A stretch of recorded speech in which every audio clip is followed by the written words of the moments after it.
Good morning. Earlier this morning, around 8:40 a.m., a 35-year-old young man entered the East Side courthouse behind us. As he went into the courthouse, it was clear that he was suffering from a behavioral crisis. He was walking back and forth. As he entered, the sheriff's deputies and the bailiffs tried to interact with him. At some point, he withdrew a firearm from his body, pointed at his head. Sheriff's deputies and bailiffs tried to get him to drop the weapon. Unfortunately, he did not. At some point, one of the bailiffs fired a shot. The victim fired a shot, self-inflicted gunshot wound to the head. He is listed in critical condition at an area hospital. Our victim services were here to try to help everyone, as was our crime scene, crime lab. Our officers responded. We're doing everything we can to try to basically cordon off the area and see what we can do to save the victim. And right now I'll turn it over to Mayor Scott.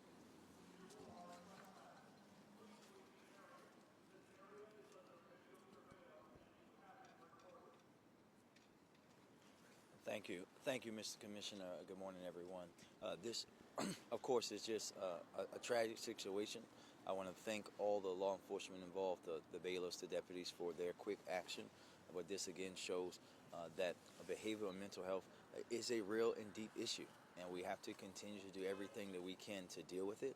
And this is also another example of how we have to make sure that people who are having these kind of issues don't have that easy access to firearms and weapons. We hope that the victim is able to survive, but we again just want to pray for everyone involved. Thankful to the quick action of law enforcement, but we have to have serious conversations about, continue to have serious conversation about behavioral and mental health, but also how that relates when we talk about access to firearms. Thank you. Oh, I'm sorry. I just want to acknowledge that we are joined today by Sheriff Sam Cogan and Councilman Jermaine Jones from the 12th District. One thing that I forgot, the Attorney General's office is responding to take over the investigation. All right, at this time we'll take questions. As I mentioned before, we're going to do one question follow-up per outlet. I'm going to start at this end and work our way over. We'll start here with 525.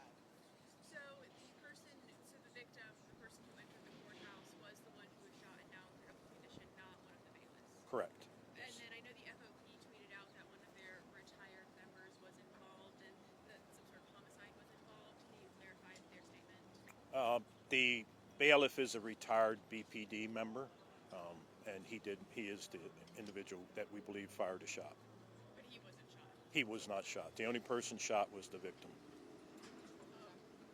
Why exactly the bailiff shot if he had a gun to his head? That's still part of the investigation. It's very preliminary information now. Can you talk about where the victim was in this case? And was it right inside the building? There's obviously some type of security system in there. Did he get through the security system? No. Can you explain that? He did not get through the security system. What happened is it looks like he went through the second set of double doors. He never reached the security system. And he apparently started, it was clear that he was suffering from some kind of behavioral crisis by his mannerisms. He walked back and forth a little bit, and the bailiffs tried to address him. The sheriff's deputies tried to address him, and then he withdrew the weapon from his under his garments and pointed it at his head. I know he was going through mental illness, but would there be charges applied to him for this? It's all preliminary now. Hopefully he survives. He's very critical. I just want to make sure I'm clear. The bailiff fired a single shot. Did it strike the man? The bailiff fired 2 shots, and we believe he struck him in the lower extremities. Barry?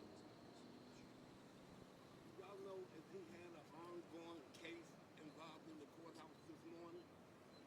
We don't know why he was here. Barry?